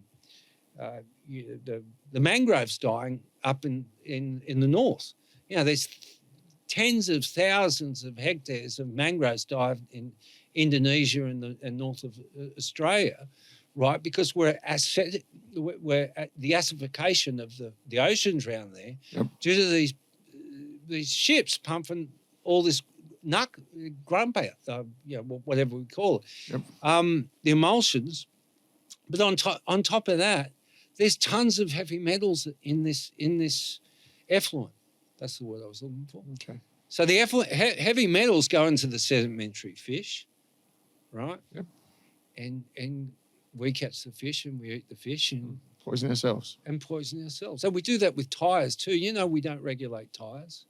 Yeah, but hold on a second. I want to go back to, I'll come out in a second. Talking about the what now? Straits of Hormuz, you just talked through the issues there. The president has asked the world to send their ships because the American fleet now probably requires two ships per container ship to protect them. Okay, the Americans can't use all their resources; they've got to use it for other things as well. What's the world doing about supporting them? Well, Trump's upset them so much they don't want to help, and they're idiots because, there's consequences for them as well. So, I don't know. At the end of the day, I said to somebody yesterday on a different podcast, they said, Trump's upset everybody and they don't want to help now. It well serves him, what an idiot he has been to be so rude to everybody. And I go to myself, well, don't you look at the welfare of your own people above how you've been emotionally hurt? Get over it. Correct. All right, Israel, what's going to happen? Well... And are they a survivor because they're a manufacturer, based on some of your thesis here? I I think they do well on the manufacturing side. Obviously, Israel's a good manufacturer and has a good stable balance of that. Yeah, so they don't have mines or anything like that. No, well, I think that's up in the air. Netanyahu is, I think he started something he may not be able to finish, and that's the open question here. I don't pretend to be able to forecast that. Okay. But they rely heavily on water desalination as well. Yeah. And they have been hit a lot harder than I think that they're letting on. Okay. And they've gone into Beirut and Lebanon to touch up Hezbollah. Yeah, the Houthis, Hezbollah, yep. I think they're in a difficult position. I don't know where this ends until we know where it ends. It's like the unknown unknowns. Okay. Where's Australia? Let's go back to the backyard. We're sitting on all these mines. We're a proud mining nation, we keep saying. Yeah. And according to your thesis here... It's the last paradigm. Yeah. What are we doing? We're not doing anything. We're doing silly things. Like we're not focusing on first principles. We're not looking at our own welfare. I don't argue that green energy is probably, in a lot of cases, a lower cost per kilowatt than any other energy. I don't argue with climate change, but surely we've got to look after ourselves and start to be a little bit more practical.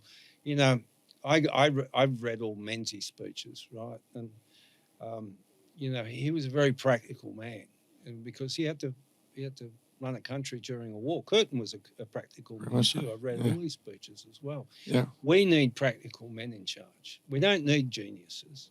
We need people who are going to look at first principles and go through the issues that we've got and put in place not $2 billion Snowy Rivers, Snowy 2 schemes that turn into $22 billion. I reckon we'll get to $30 billion on that.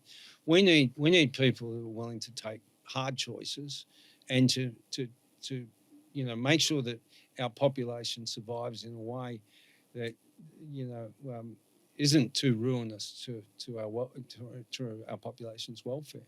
Look, you just look at issues that nobody talks about. My age group. I'm 65. I retired a few years ago, other than talking to people all the time.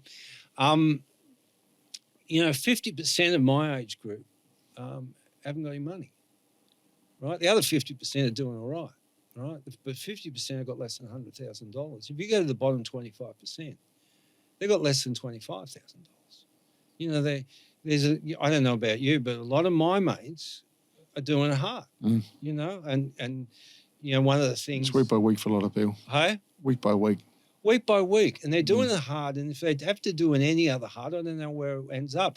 And on top of that, we've got longevity extending. We're not dying at 77 anymore. We kind of add a month every year that we go past. And, by the time we get to our 80s, they'll be older. So who's going to look after these plus 85-year-olds, the extra 200,000. I looked at one suburb, and they were going to increase their plus 85-year-olds by 3,000 people in the next 5 years. And this was one of the eastern suburbs, and we're still building luxury apartments.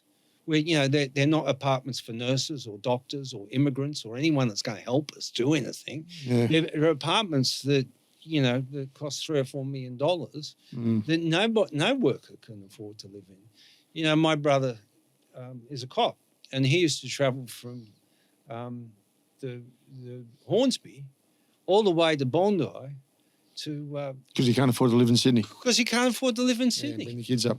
Right, and it's outrageous. It's outrageous. It's ridiculous. Yeah. Like we used to have a system. We all remember the harbourside suburbs that had housing commission in them and all that kind of stuff. Yeah. We mixed it up on purpose, right? We put housing commission next to half the rocks, for example. Hey? Half the rocks. Half the rocks. Yep. Right through even places like Vaucluse and places like that had cheap housing right through it, because we realised we needed a mix of young people and old people, and poor people and rich people, and that in many ways changed the way we looked at the world too. It made us less class conscious if we're walking down the street with somebody that. But have we still got to get up and go? No, I don't know how to answer that question, to be honest. We haven't got to get up and go at the moment because we've got pretenders. And I think this is why. Who would ever believe Pauline Hanson was out polling the Liberal Party? If you told me that 10 years ago, I would have laughed at you. There's a lot more going to tick that box. Well, Matt Barry said to me, the future is one nation, right? And I used to laugh at him, right? Because we talk nearly every day. And it's like, he was right. He was right. People are inflamed and alarmed by some of this ideology that's going around that puts foreign wars in front of our own welfare. We had the Greens Party demonstrating on Bondi Beach every other week, right, and screaming at the locals there. And they're Australian Jewish people. They can't be conflated with an Israeli. Yeah, but let's put the first word. They're Australian. Yeah, they're Australian. That's what that was. Bondi Beach is Australia. It's Australia. Right? It's a bloody suburb. The attack was on Australians. Yeah. So that's let's park. I know there's a Jewish element of it all. We all go through that. The day, it's still Australia. Yeah, absolutely. That's a disgrace. And that's my point. Is why were they using these grounds to inflame the population, to set up a stage so that these kind of things? So a crazy person thought logically, I'll go there because this is where they protest. It must be the good place to do this, right? Yeah. And they're constantly, they're constantly tearing at our culture, constantly trying to shame, the country about. There's any number of things they're trying to shame us about, right? Where it doesn't serve, whether you believe any of that stuff or not, it doesn't serve our culture's continuity. Like I've got this idea of... Well, the snowy hydro you mentioned was probably one of the biggest turning points in our country's history. But what was it? It was full of immigration. Total immigration. And it was full of upskilling. Yeah. It was full of people getting wages. It was full of people spending money. It's full of opportunities for the future. There was a vision there. It was probably the biggest infrastructure play at the time after the Harbour Bridge, right? Yeah. So if we stood back for a second and said, you create an infrastructure fund or whatever, a big fund you're talking about, you're telling me we have the assets if we so desire to maximise the potential. Yep. Okay. We could get the capital. Can we get the capital to make it happen? I think we can get the capital. So what are we lacking? The will. We're lacking the will. The common sense people, like Menzies or Curtin or anyone like that, they're old school. But what about all those globalisation people saying no, get China to do it, it's still cheap. We can't do it cheap. Yeah, well... Come on, we can't do it cheap. Well, they have to look at the end state of what they're creating, because the end state of what they're creating is not a fabulous community or a strong nation. It's a country that's beholden to everybody else and can't steer its own boat, navigate its own boat. It has to, I guess, be a vassalage of another country. And that's ridiculous. We've got 25 million people. We've got 20% of everything in the world. If anybody should be able to make it, we should be able to make it. And we're not making the hard decisions. This idea of price efficiency governing everything, we don't need to make anything, is just naive.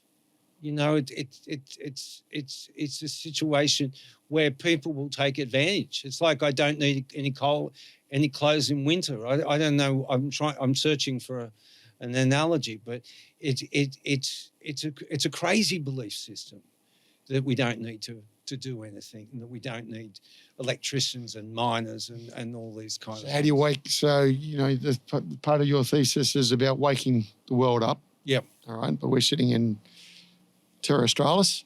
Yeah. How do we wake this place up? We talk to people like you, and you talk about it, and we get real. That's what we have to do. Like, some people will listen to this, and what I'd say is we need to promulgate this idea. We have to change our country. Like, I don't agree with everything One Nation does, because I think they're kind of loose in a lot of issues. But at least I think it's a signal that people realise that we need to do something. And they're seeing the old school liberals say the same old thing as they've said for the last 15, 25 years. Yeah. We're seeing Labor, I'm not even sure what they're saying, because they're saying nothing new. And at least, we've got people in their court. This idea that we've stopped debating things too, one of the things I was talking to a friend of mine on Facebook the other day, and he called me a racist. And I was just like, I beg your pardon. I've worked in slums all over the world. I've got pictures on my Facebook of building houses in the Prasik River in Manila and all that kind of things when I was a younger man. I said, it's not about that. It's about keeping cultural continuity. I live in an area where we've probably got the highest Indian and Chinese immigration of anywhere in Sydney, right? Yep. I love them to death, right? Because, I talk to them all the time. You can't help yourself, right? Yep. They're good people that are coming in, but they're not getting the support that they need to flourish either. Box Hill, which is a suburb next to me, they had a whole school and a whole plan to build out their suburb. It just got taken away. Right? You've got these houses with no backyards or front yards on tarmac, everywhere, and we counted the other day when we were driving around 400 homes without a tree, right? Yeah. And that was in a group of probably 30,000 homes. They're going to bring 127,000 new homes into the area in the next 15 years or 10 years or whatever. That's a lot for the Hills Shire. That's a lot of people. I agree. Right. They're putting these kind of apartment blocks over railway stations or next to railway stations. And the idea is you get in, you live in the apartment block and you get into the train station. You can go anywhere you like. You can go to work and all this kind of stuff. These people are, you go in there, all the parking's already gone.